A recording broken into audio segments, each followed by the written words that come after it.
Today we will talk about some practical eitzos, advice for how to access the kapara of Yom Kippur. The Gemara in Masechta Rosh Hashanah tells us that in Rosh Hashanah 3 books are open. Tzaddikim Gemurim, those who are absolutely righteous, are immediately written and sealed for life. Rishoyim Gemurim, those who are absolutely evil, are written and sealed for death, and the Beinonim hang in the balance between Rosh Hashanah and Yom Kippur. If they're Zachu, if they are Zoche, so then they're written for life. Lo Zachu, they are not written for life. Rabbi Yisrael Salanter, in one of his Igros, as explained by Rav Shlomo Hoffman, Zecher Tzadik L'Varacha, a Mashgiach in Yerushalayim, raises an interesting question. At the end of the day, are there only 2 books, with the Beinonim being integrated into one of the 2 books, the Sifrei Chaim and the Sifrei Mesim? Or, at the end of the day, are there 3 books? Even after Yom Kippur, there is a book of Tzaddikim, a book of Rishoyim, and a book of Beinonim. The Gemara Rosh Hashanah also tells us that a person is judged according to the situation that he is today, ba'asher hu sham. The Malachim said to HaKadosh Baruch Hu, why are you saving Yishmael from thirst when he himself, when his descendants, are going to cause the Bnei Yisrael to die from thirst? And Hashem said, is he a tzaddik or a rasha? And the answer is, he's a tzaddik.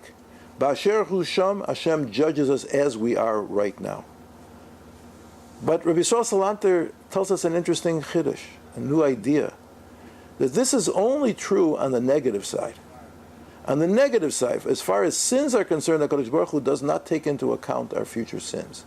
But on the positive side, in terms of the mitzvos that we're going to do, those are taken into account by HaKadosh Baruch Hu. HaKadosh Baruch Hu gives us life, to use Rabbi Yisrael's words, b'hakafa, on credit.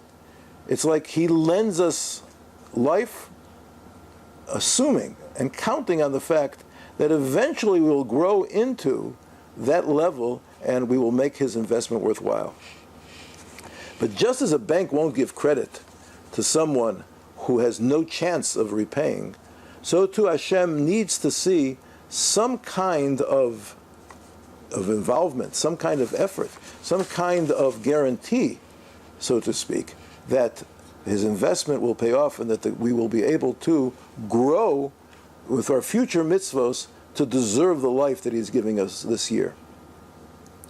Rabbi Yisrael's idea is based on a Gemara, Masechet Nida, Daf Ayin Amud Beis, where the Gemara says, Kosuv echad omer ki lo echpotz b'mos hames. One pasuk says, I do not desire the death of the one who dies through sin. But there's another pasuk in Sefer Shmuel, ki chafetz Hashem lamisam. Hashem wanted to kill them, the Bnei Eli. The contradiction answers the Gemara, kan be'osin tshuva, kan be'ein osin tshuva. It depends on whether the person is considered to be one who is doing tshuva or one who's not doing tshuva. Rabbi Yisrael is medayik. It doesn't say osu tshuva, they did tshuva, but osin tshuva. Osin tshuva, they are doing tshuva. In the present tense, they're in the process of doing tshuva. Rabbi Yisrael also adds that in order to be considered osin tshuva, we have to be on a realistic track. We have to be aware that we have many imperfections. We have to be not happy about that and take concrete steps in order to improve ourselves. But it doesn't mean that every Yom Kippur we have to reach that level of tshuva which will make us into a tzaddik gamor. At Chappelle's, at Midrashet Rachel and Chaya, we are always preaching about slow and consistent growth. This applies to the process of tshuva as well. Even if there is a specific sin or a bad midah which we need to do tshuva for, we have to realize that this can't be done all at once. Tshuva has to be done on the basis of our capabilities. There is nothing the Satan likes better than people overreaching themselves, jumping to unsustainable heights only to fall quickly. And this is one of the reasons why so many of us find that our Yom Kippur tshuva just doesn't stick. Let's give an example. Let's say there's a person, a working person, and he has set aside, let's say, 5 hours a week to learn Torah. And yet, when he sits down and makes a calculation, he sees that realistically, he never really learns more than 2 or 3 hours a week. Something's always coming up.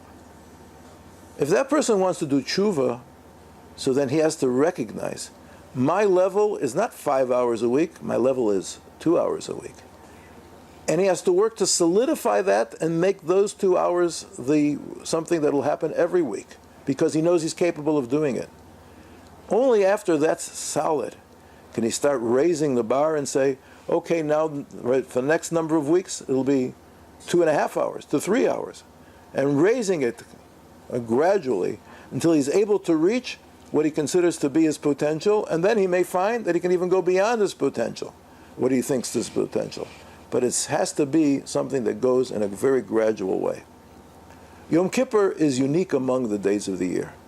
The Satan has no control. The gematria of Hasatan is 364.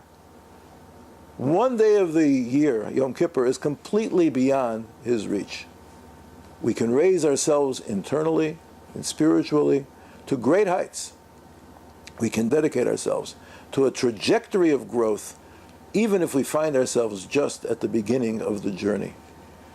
If what we but become osin tshuva, we are confident that we will be inscribed in that third book, the book of the Beinonim, who in a year or 3 or maybe 10 or maybe even more will become real tzaddikim for chayim in this world and the world to come.